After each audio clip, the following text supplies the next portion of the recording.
नमो अरिहन्ताणं नमो सिद्धाणं नमो आर्याणं नमो वज्रायाणं नमो लोये सौवसाहुणम् अजर अमर विकल विकारी अविनाशी अनंत गुणधाम नित्य निरंजन भवदुःखभंजन ज्ञान स्वभावी सिद्ध प्रणाम ज्ञान स्वभावी सिद्ध प्रणाम। जय बोलो अनंतानंत सिद्ध भगवान की जय।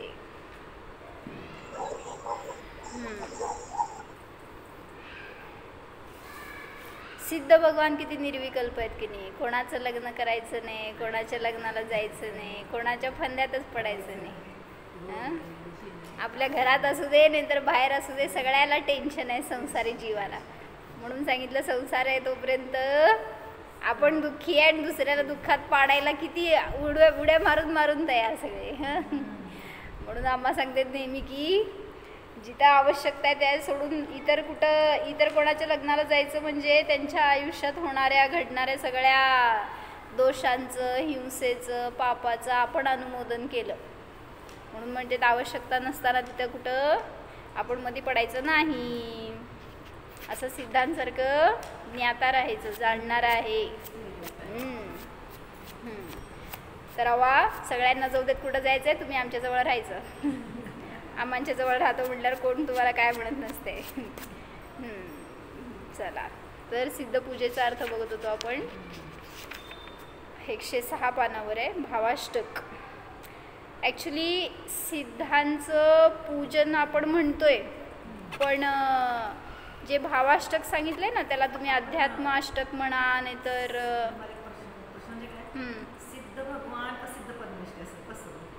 सिद्ध परमेष्ठी म्हणा, सिद्ध भगवान म्हणा, सगळं एकच झालं की। पंचपरमेष्ठी म्हणा, नाहीतर मग काय भगवान म्हणा। आचार्य भगवान म्हणतात की आचार्य भगवान, उपाध्याय भगवान, साधू भगवान, सगळे पाची परमेष्ठी भगवानच आहेत। तर पंचपरमेष्ठींमध्ये जे कोणी आहेत ते सगळे, त्यांना सगळ्यांना पूज्यता आहे, त्यामुळे त्या सगळ्यांना भगवान म्हणलं गेलं। मला काय सांगायचं होतं की हे जे भावाष्टक म्हणलेत ना, तर त्यामध्ये पूर्ण अध्यात्म भरलेलं आहे। त्यामुळे त्याला अध्यात्म अष्टक म्हणा, नाहीतर आत्माष्टक म्हणा, भावाष्टक म्हणा। तिथं सिद्धांना बघायचंच नाही, आपल्या स्वतःच्या आत्म्यालाच बघायचं आहे, आपल्या ज्ञानाला बघायचं आहे, तसा मी सिद्ध हे बघायचं आहे। त्यामुळं आपण आता त्याचा अर्थ बघितला होता, त्या अर्थाला जरासं ज्ञानात घेऊन पहिलं जलाचं अर्घ्य म्हणू। काय केलं होतं, पहिला स्थापना केली आहे सिद्धांची कुठं, आपल्या हृदयावर। त्या सिद्ध भगवंतांना आपण आपल्यामध्ये बोलवलंय। हे भगवान, तुम्ही जिथं असणार तिथं कोणाला कसलं दुःख असणार, जे स्वतः दुःखमुक्त झालेत तर ते ज्यांच्या ज्ञानाचा विषय बनणार ते सुद्धा सर्व दुःखापासून मुक्तच होणार। म्हणून ते सिद्ध आपल्या बरोबर आहेत, आपल्या ज्ञानामध्ये आहेत असं भावभासना करा आणि त्यापूर्वक जे काय आपण वाचतोय ऐकतोय त्याच्यासाठी तसा मी सिद्ध आहे ह्याचा अनुभव करण्याचा प्रयत्न करा। निज मनोमणी भाजन भारया समरसैक सुधारस धारया सकल बोध कलारमणीयकं सहज सिद्धमहं परिपूजये। काय सांगितलं होतं अर्थ, आपलं मन म्हणा नाही तर ज्ञान म्हणा कसं आहे, समतेने भरलेलं आहे। जेव्हा मी पूजन करतोय किंवा स्वतःला अनुभव करतोय तर त्या समयामध्ये निज मनोमणी भाजन भारया, माझ्या मनरूपी पात्रामध्ये जे की अनमोल आहे, जे ज्ञान म्हणा मन म्हणा तर मनोमणी रूप म्हणजे निज मनरूपी रत्नाचं जे पात्र आहे ते पात्र कशाने भरलेलं आहे हो? समरस, असं घ्या डोक्यावर, समरस सुधारस धारया, समतारूपी रसाने भरलेला आहे, असं घेतलं होतं ना काल. म्हणजे जेव्हा मी स्वतःचा अनुभव करतोय त्यावेळेस मी स्वयंसिद्ध आहे, बरोबर. तर मी सिद्ध आहे असं जेव्हा अनुभवतो त्यावेळेस सहज समता आली ना माझ्या ज्ञानामध्ये. कोण माझ्यापेक्षा वेगळं राहिलं किंवा जाऊ दे दुसऱ्या कोणाचा विचार नाही आहे, मी स्वयंसिद्ध आहे असं म्हणताना तो स्वभाव प्रगट झालाय ज्ञानामध्ये. कोणता स्वभाव? समता स्वभाव. मग त्या समता स्वभावाने भरलेला असा मी काय करतोय? अजून कसा आहे तर सकल बोध म्हणजे केवल ज्ञानरूपी सुंदर कलेनी सहित आहे. अशा त्या सहज सिद्धम अहम, त्या सहज सिद्धाला, कुठल्या सहज सिद्धाला? बाहेरच्या नव्हे, मी स्वयं सहज सिद्ध म्हणजे सहजतेने जो सिद्ध आहे असा माझा आत्मा, त्याला मी जाणतो, त्याची पूजा करतो. पूजा करतो म्हणजेच काय? त्याचा स्वीकार करतो, त्याला नमस्कार करतो, त्याला जाणतो, ह्यालाच म्हटलं पूजन. तर जेव्हा आपण भगवंतांची पूजन करायला येतो त्यावेळेस तुम्ही तिथं काय करता? उत्कृष्ट द्रव्य चढवता. जे काय पूजनामध्ये आणलेलं असतं ते सर्वोत्कृष्ट द्रव्य चढवता. मग तिथं विचारतायत हे की असं माझ्याजवळ काहीच उत्कृष्ट नाही आहे की जे तुला चढवेन मी हे भगवान. तुम्ही इतके महान आहेत, इतके श्रेष्ठ आहेत की तुम्हाला चढवणे योग्य संसारात एखादी गोष्ट चांगली नाही आहे, इतकी उत्कृष्ट नाही आहे. मग मी काय चढवणार? सांगा बघू, आपल्याकडं काय आहे श्रेष्ठ एकदम मस्त की जे तुम्ही भगवंतांना देऊ शकाल?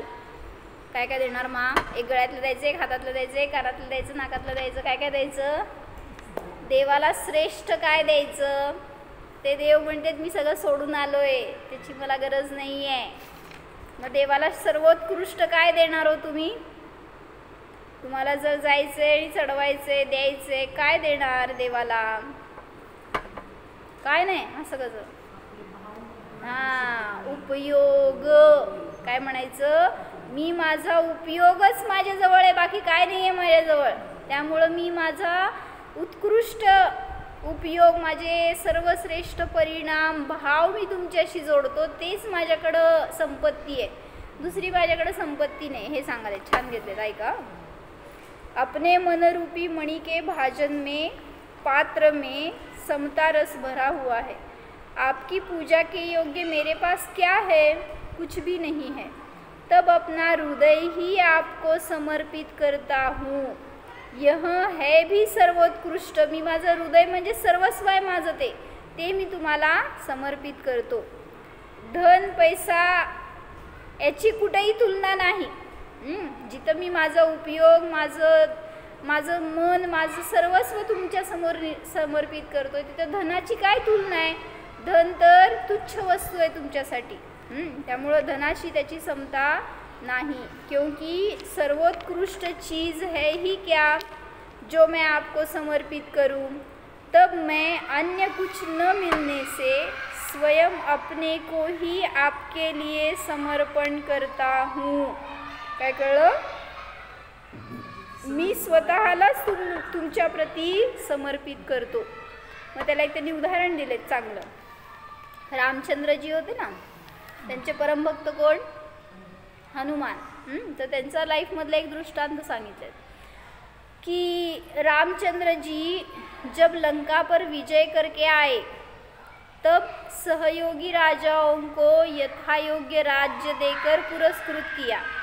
जेव्हा सीतेला घेऊन आले होते त्यांचं सोडवून, तर तेव्हा आल्यानंतर जे कोणी त्यांना मदत केलेले राजे लोक वगैरे होते त्यांना त्यांनी काही ना काही गिफ्ट दिलं असं सांगालेत. म्हणजे राज्य देऊन त्यांना त्यांचं काय म्हणायचं, त्यांच्याविषयी असं म्हणा, त्यांना पुरस्कृत केलं. यथायोग्य राज्य देकर पुरस्कृत किया, किंतु हनुमान को कुछ नहीं दिया. काय केलं होतं हनुमानाने? हनुमानासारखं दुसरं काम कोणी केलं नाही. हनुमानाने तर शोध लावला, तो तर त्या रावणाच्या कोटला छेदण्यामध्ये तोच समर्थ ठरला, कारण तो विद्याधर होता, त्याच्याजवळ अनेक विद्या होत्या. तर त्यांनी सगळ्यात मोठी मदत केली रामाला, पण रामाने हनुमानाला काहीच दिलं नाही बरं का. पार्शालिटी म्हणायचं नाही का.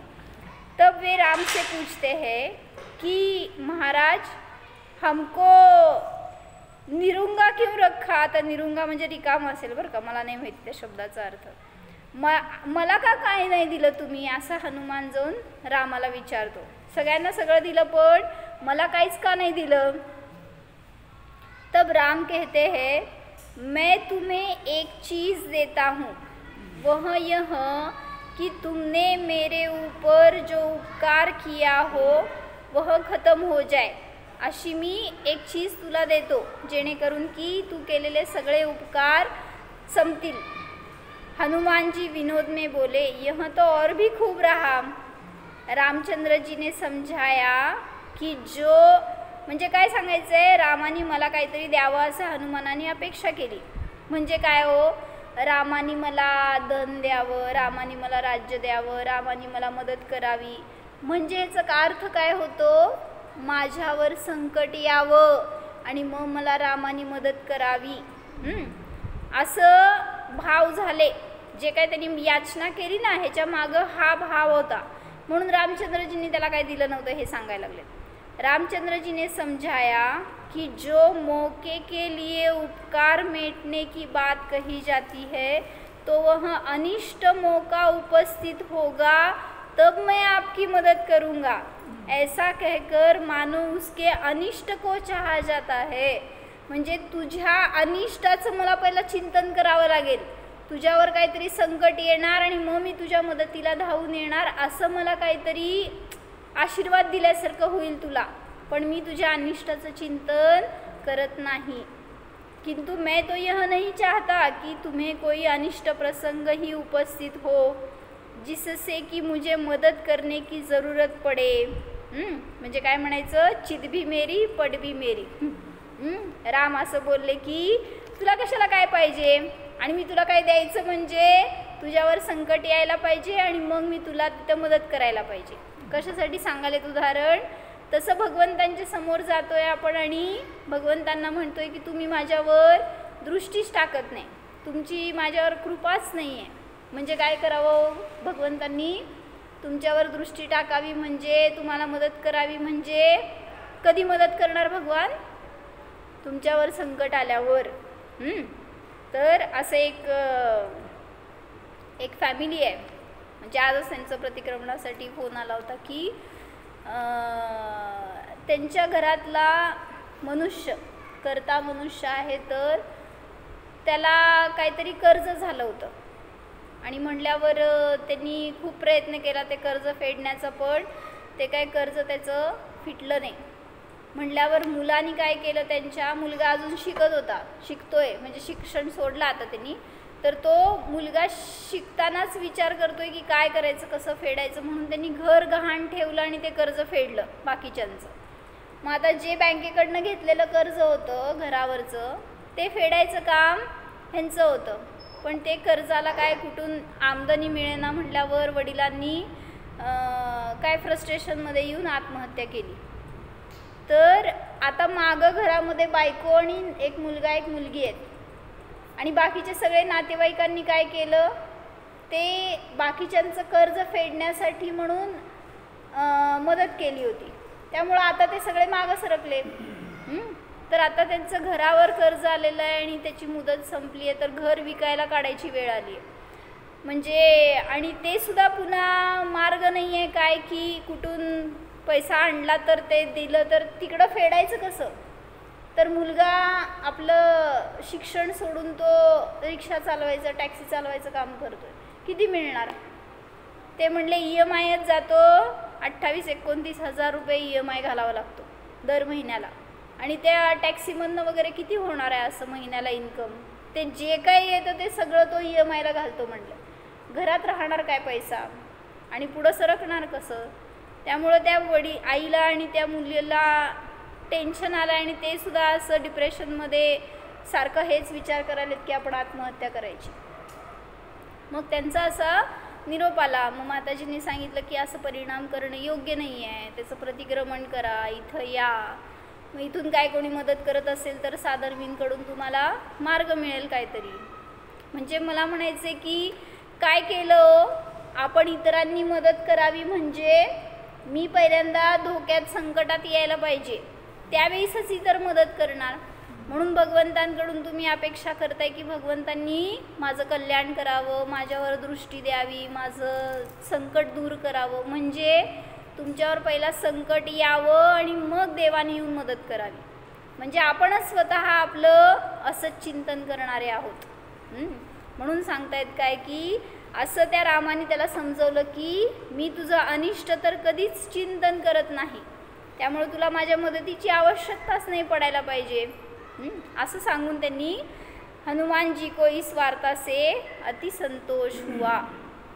म्हणजे सांगायचं आहे की तुम्ही जेव्हा भगवंतांकडे जाता त्यावेळी सर्वस्व समर्पित करायचे भाव ठेवा. त्यांनी काहीतरी मला द्यावं हे भाव नकोत. त्यांची माझ्यावर कृपा व्हावी, मी एवढं धर्म करतो तर मला काहीतरी लाभ व्हावा, असे जे काय आपले सुप्त परिणाम असतील, विचार असतील, इच्छा असतील, ते नष्ट व्हायला पाहिजेत. म्हणून सांगतायत की सर्वस्व समर्पित करून पूजन करा किंवा ध्यान करा, अनुभवन करा. भक्त कहता है वह अनुपम चीज़ कौन सी है जिससे मैं आपकी पूजा करूं. मैं अपने भावों को ही आपके लिए समर्पित करता हूँ.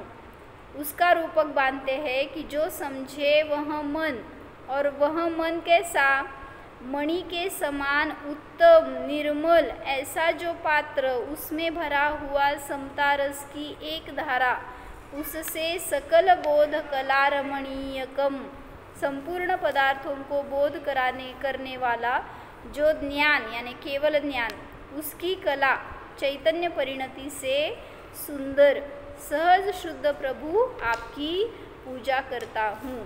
काय कळलं की माझ्याकडं तुम्हाला देण्यासाठी काय आहे, माझं मन जे सर्वश्रेष्ठ आहे. कारण मन जिथं लागतं तिथंच आपला उपयोग राहतो. मनाला का श्रेष्ठ म्हणायचं, कारण तुम्ही तिथंच असतात जिथं मन असतं. जरी तुम्ही इथं आहे, सांगा मनाने कुठे आहे, घरात काय काय चाललंय, उद्या काय करायचंय, परवा काय करायचंय, घरात पाहुणे आले, एवढं काम आहे. मन कुठं असेल तिथं तुम्ही असता. तिथं आहे का, उद्याचं लग्न आत्ताच दिसलं का नाही डोळ्याला. म्हणजे ते जिथं जोडला जातो ना तिथंच तुमचं सर्वस्व समर्पित असतं. तसं सांगतं तिथं जेव्हा देवाजवळ असतो त्यावेळीस त्या देवाला देऊन टाका मन. त्या मनामध्ये सगळं देवच भरू द्यात. तर मन कसं आहे, असं उत्तम निर्मळ आणि समता रसाने भरलेलं आहे आणि ज्याच्यामध्ये केवल ज्ञानाची सुंदर कला आहे. असं ते सहज शुद्ध स्वरूप, अशा त्या शुद्ध स्वरूपी प्रभूंची मी पूजा करतो. जिसमें सकल पदार्थों को बोध करने वाली कला भरी है, ऐसा सहज सिद्ध स्वयं अपनी आत्मा तथा कर्मक्षय सिद्ध परमात्मा, इन दोनों के चित्र इस भाव में है. सहज सिद्ध म्हणजे माझा आत्मा आणि कर्मक्षयाने झालेले ते सिद्ध म्हणजे सिद्ध परमात्मा. इस पूजा में से दोनों भाव प्रतिस्थल पर दृष्टिगत होते हैं. यह आत्मा अभी भी सिद्ध है क्योंकि इसे पैदा करना कुछ नहीं है, मात्र मल दूर करना है, परम आराध्य है. काय कळलं, सिद्ध करायचं नाही आहे तुम्हाला. सिद्ध तर तुम्ही आहे, फक्त तुमच्यावर जे आवरण आलेलं आहे, जे काय मलिनता आलेली आहे सांसारिक विकल्पांनी किंवा विचारांनी, आपल्या कर्मांनी, तर ती फक्त मलिनता दूर झाली तर स्वभाव तर सिद्धच आहे. जसा आहे तसा आहे. इसकी महत्ता सकल ज्ञान से प्रकट होती है. कोई बालक जब कला में आता है तब कितना सुंदर मालूम होता है. यह तो बाह्य कला है, लेकिन अंतरंग कला तो अलौकिक ही है. तो सहज सिद्ध के माने क्या, स्वभाव सहजायते इति सहजम. काय सहज म्हणजे काय? सहजायते, जे बरोबर उत्पन्न होतं त्याला म्हणलं जातं सहज. काय म्हणलं? सह आणि जचा अर्थ असतो गर्भज. जचा अर्थ गर्भज, अंडज. जचा अर्थ काय असतो? हां, जन्म. मग त्याच्यामध्ये जन्म झाला तसं. सहज म्हणजे जे बरोबर उत्पन्न झालेलं आहे किंवा स्वभावाबरोबरच उत्पन्न झालेलं आहे त्याला म्हटलं जातं सहज. जो साथ ही पैदा हुआ हो तो स्वभाव का नाम ऐसा क्यों हुआ? जब से द्रव्य की सत्ता है तभी से स्वभाव भी उसके साथ ही है. द्रव्य बिना स्वभाव क्या और स्वभाव बिना द्रव्य क्या? द्रव्य कधी आहे आणि स्वभाव कधी आहे? हो, पहिला द्रव्य आहे का पहिला स्वभाव आहे? पहिले द्रव्य के पहिले स्वभाव? सहज. कशाला पहिले? दोन्ही एकत्रच आहे. द्रव्याशिवाय स्वभाव नाही, स्वभावाशिवाय द्रव्य नाही. त्यामुळं दोघं युगपत उत्पन्न झालेत. जब से द्रव्य की सत्ता है तभी से स्वभाव भी उसके साथ ही है. अतः स्वभाव सिद्ध सिद्धालय में विराजमान अथवा स्वभाव सिद्ध निजात्मा परमात्मा की पूजा करता हूँ. म्हणजे एक त्या सिद्धांची किंवा माझ्या सिद्ध परमात्मा स्वभावाची मी पूजा करतो. तर त्यांनी दृष्टांत दिला इथं की जेव्हा तुम्ही स्तवन करता, पूजन करता त्यावेळीस आपले भाव कसे जोडले जातात ह्याच्यासाठी. सहज स्वभाव के आश्रय निज में रती आवे, एक ज्ञानानुभव रूप वृत्ती आवे, वह पूजा है. कशाला म्हणायची पूजा? छान सांगितलं. सहज स्वभावाच्या आश्रयाने स्वतःमध्ये रती होणे किंवा एक ज्ञानानुभव रूप वृत्ती होणे याला म्हणायचं पूजा. म्हणतो ना आपण जे अध्यात्म अर्थ, पवित्र आत्म्याकडे जाणे याला पूजा म्हणतो. तर ज्ञानाचं ज्ञान रूपाने वृत्ती ह्याला पूजा म्हणलं. लिहा काय म्हणले? पूजा म्हणजे हां, ते माहिती अर्थ आपल्याला ह्यांनी नवीन अर्थ सांगितला ना. सहज स्वभावाच्या आश्रयाने स्वतःमध्ये रती करणे. सहज स्वभावाच्या आश्रयाने स्वतःमध्ये रती करणे.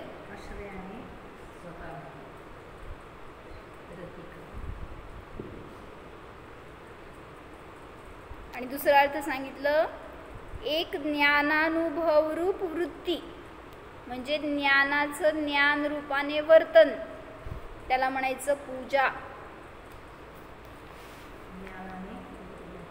ज्ञानाचे ज्ञान रूपाने वर्तन त्याला म्हणलं पूजा. कारण जेव्हा अनुभव करतो त्यावेळेस ज्ञान आणि ज्ञेय वेगळे आहेत का एक आहेत? सगळे एक रूप झालं ना.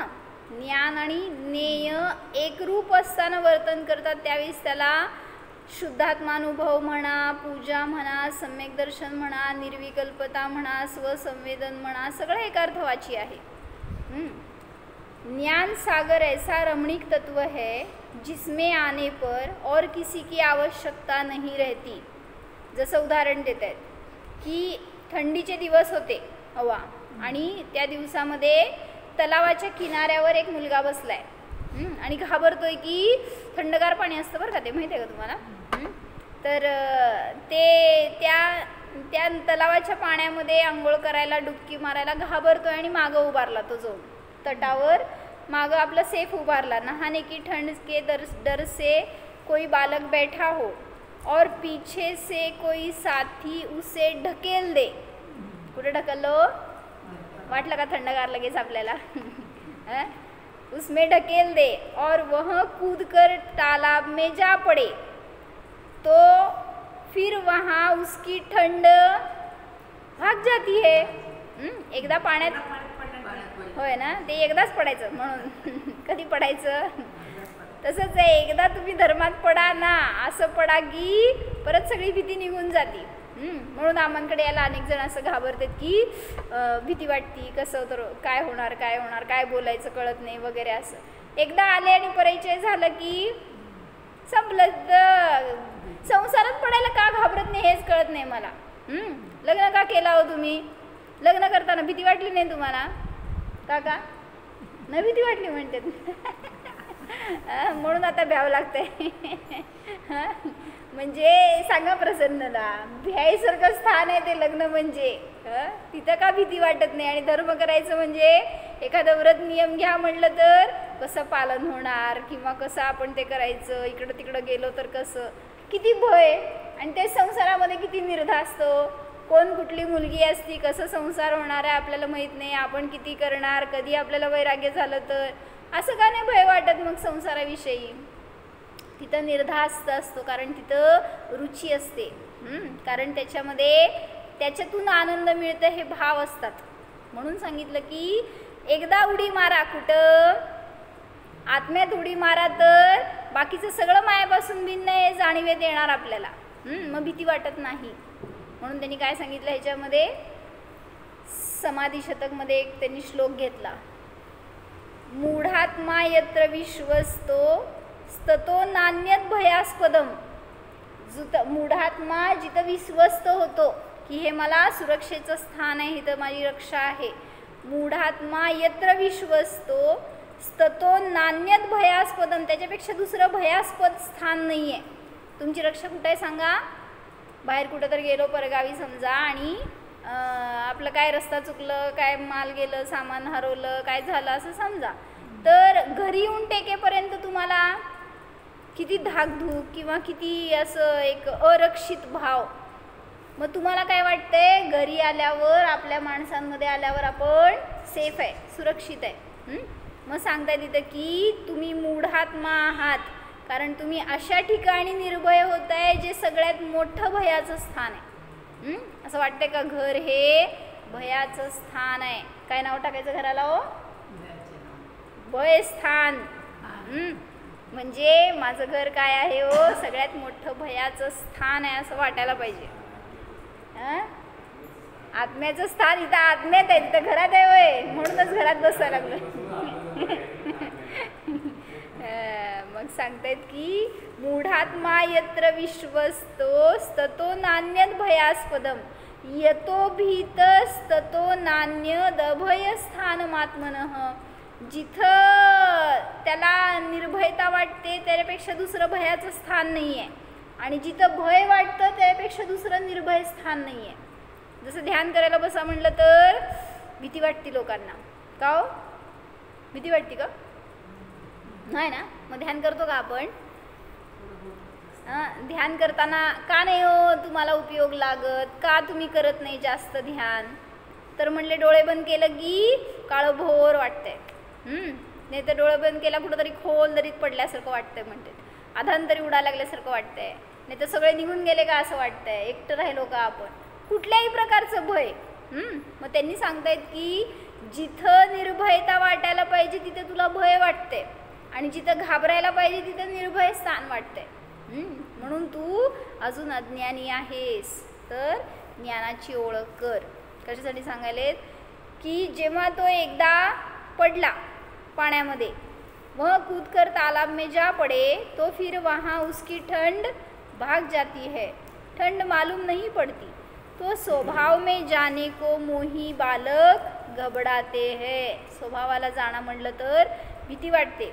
कदाचित कुछ समझ में आवे कि स्वभाव में जाए बिना शांति न होगी, तो पहले अनेक विकल्प उठते. शुभोपयोग छोड़ शुद्धोपयोग में आना बड़ा गहन मालूम पड़ता. शुभोपयोग में ही ठहर कर रह जाता. कारण शुभोपयोग हे छान वाटतं, ते आश्रयाचं स्थान वाटतं. किंतु जब एक बार भी स्वरूप में प्रवेश करने की रुचि और दृढ़ता आई कि झट से अपनी स्थिति में पहुंच गया, समता रस में गोते लगाते गया. देखो भैया, पूजा करने पर भी समता नहीं आई, विषमता बनी रही, मोह का पर्दा नहीं हटा, झगड़े टंटे बने रहे और भगवान से कुछ चाह पूर्ति की भावना बनी रही, तो वास्तविक पूजा नहीं की.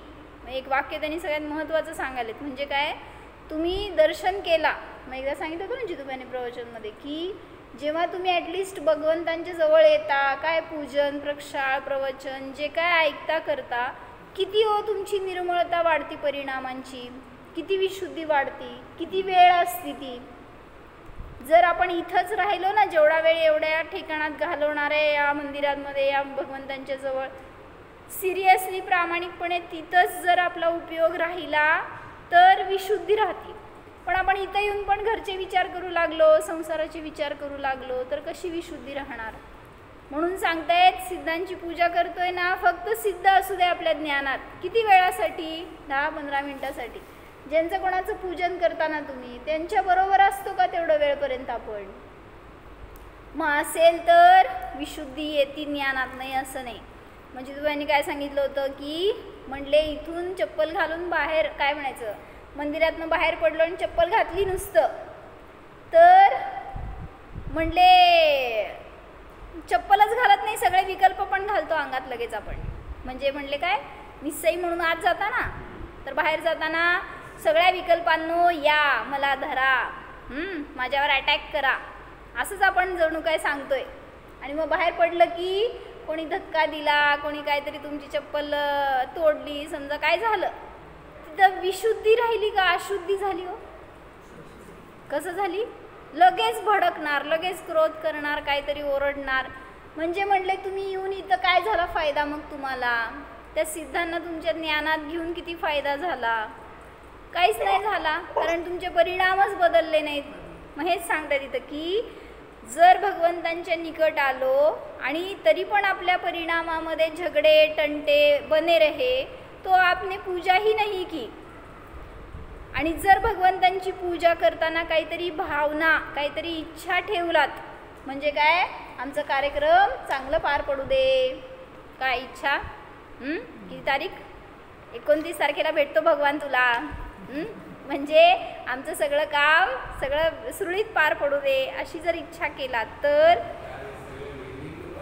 होय, निर्विघ्न पार पडू दे, ते सांगायला लागले. तिथे आचार्य सांगते दीक्षा घ्या बाबांनो, सगळं निर्विघ्न असं आहे. मग भगवान की पूजा जिसने किसी आशा से की,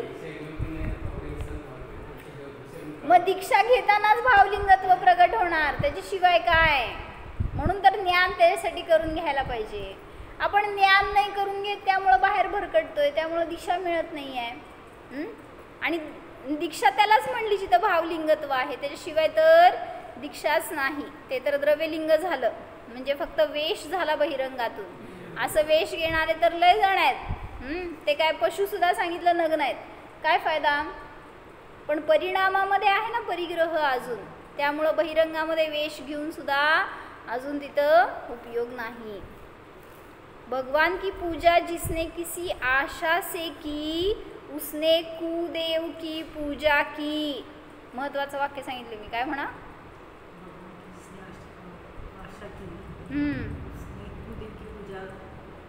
काय कळलं, काय कळलं. मी जर भगवंतांची पूजा करताना काही इच्छा ठेवली मनामध्ये, तर मी त्या वितरागींची पूजा नाही केली, मी कुदेवाची पूजा केली. किती सहज म्हणतोय आपण. पण नाही, असं नाही, हे सांगायला संसारिक इच्छा, जे काय मला किती संकट आहेत माझ्यावर, किती ताप आहे, मी एकटा आहे, किंवा मला मदत कर, माझं सगळं दुःख संपू दे, हे एवढं पार पडू दे, असं काय जे काय तुमच्याकडनं बोलणार, इच्छा करणार, किंवा भविष्यात मला कुठला त्रास होऊ नये. आणि इवन मोक्ष देणारे सुद्धा भगवान नाही आहेत, हे सांगितलं ना पुढं जाऊन. जरी भगवंतांच्या आश्रयाशिवाय होणार नाही आहे, पण भगवंतांच्या आश्रयाने पण होणार नाही आहे. काय म्हणले, मोक्ष जर होणार तर भगवंतांशिवाय होणार नाही, आणि भगवंतांमुळं पण होणार नाही. म्हणजे काय, म्हणजे फक्त देवा देवा करत बसू नका. देव सांगते देवा तू देवाकडं बघ, तुझ्या देवाकडं म्हणजे आत्म्याकडं बघ. मग ते स्वतःचा आत्मा बघण्यासाठी त्यांचा आश्रय घ्यायलाच पाहिजे. म्हणून भगवंतांच्या शिवाय मोक्ष नाही. पण भगवंतांना धरून बसलात तरी सुद्धा तुम्ही स्वतःकडे जाऊ शकणार नाही. म्हणून सांगताय तू जीवा भगवान आत्म्याला जाण. गौतम महावीर भगवानला विचारले, तुम्ही मोक्षात चालले, आम्हाला माझ्यावर तुझं प्रेम जास्त आहे, ते सोड, तुला मोक्ष मिळते. बरोबर आहे की. काय सांगितले? गौतम रडायला लागले का?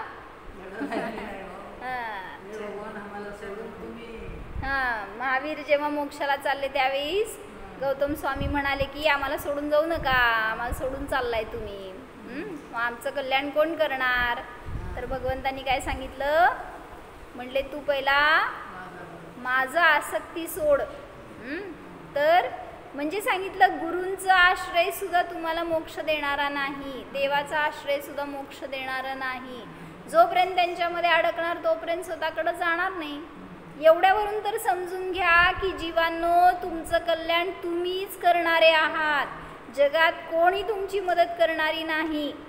सगळे स्वतःचं स्वतः कल्याण करू शकतात, दुसऱ्या जीवाचं कोणीही कल्याण करू शकत नाही. शुभमंगल करू शकते का नाही? मंगलच नाही होते, ते सगळं उलट अमंगल आहे. म्हणलं जितका धर्म आहे तितकं मंगल आहे. बाकी त्याला सोडून सगळा संसार किती त्याला मंगल करायला गेला तरी पण ते म्हणा की काय आहे? अमंगल आहे. म्हणून मंगल कार्य आहे म्हणायचं नाही, अमंगल कार्य आहे म्हणायचं आपल्याकडं. सामने वितराग मुद्रा होते हुए भी कर्तृत्वपने से रागी देव मानने से यह तो निज मन का सौदा है. एक ही वितराग की मूर्ति किसी के लिए देव और किसी के लिए कुदेव है. तेच एकटेच भगवान आहेत, पण तुमच्यासाठी कुदेव आहेत आणि एखाद्यासाठी वितरागी देव आहेत.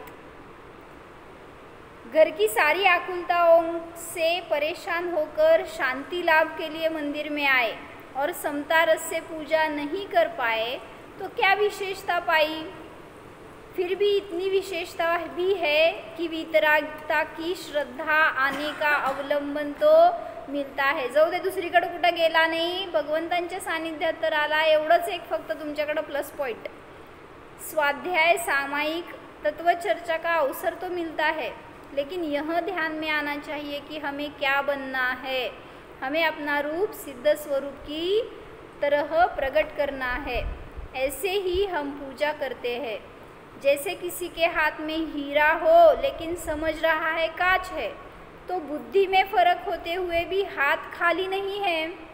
म्हणजे सांगितलं ना ते विशापा स्तोत्रमधलं उदाहरण आहे हे की मला माहीत नाही आहे की हे हिरा आहे, मी काच आहे म्हणून जरी घेऊन बसलोय तरीसुद्धा माझ्या बुद्धीमध्ये रिकाम आहे, पण मी तर धनवान आहे, एवढं माझ्याकडं अनमोल रत्ने आहे. इसी प्रकार जिसे हम मूर्ति के द्वारा देखते हैं उसकी यथार्थ समझ नहीं आने पर भी भगवान काय आहेत हे मला नीट माहीत नाही आहे, तरीसुद्धा मी बुद्धीने रिकामा असलं तरीसुद्धा त्यांच्या सानिध्यात आहे, त्यामुळं मी फायद्यातच आहे. हम हाथ के खाली नहीं है, बुद्धि के खाली है. बुद्धि के भी भरे हो सकते हैं. म्हणजे त्यांच्या सानिध्याचा परिणाम तुमच्यावर होणारच हे सांगायचं आहे. म्हणून भगवंतांचं जो आश्रय घेणार तो रिकामा नाही राहणार. भलेही त्याला भगवंतांचं रूप माहीत नाही आहे किंवा स्वतःचं स्वरूप अजून माहीत नाही आहे, पण ज्या समयाला जाणणार त्या समयाला अनंत सुखाची प्राप्ती सहज होणार. म्हणून आपल्याला फक्त काय करायचं आहे, आपला उपयोग हे सर्वश्रेष्ठ धन आहे ते द्यायचं देवाला. आणि आपण आपल्या उपयोगाने जिथं त्यांच्याशी जोडलो गेलो तिथंच खरी भावपूजा झाली. म्हणून अशी भावपूजा आपल्याला स्वतःच्या आत्म्यापर्यंत जाण्यासाठी मदत करते. हो,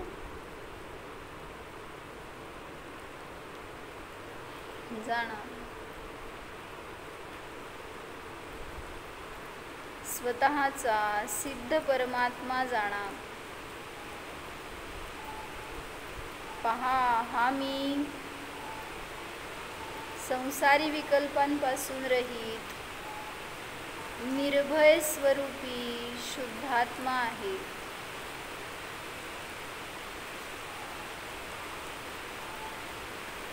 स्वक्षेत्र जाणा, स्वद्रव्य जाणा.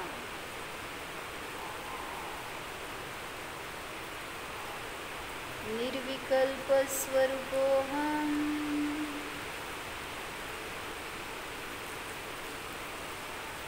अनन्तसुखस्वरूपोऽहम्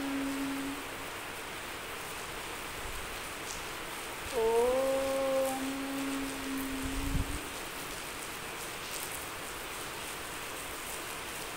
विसर्जन।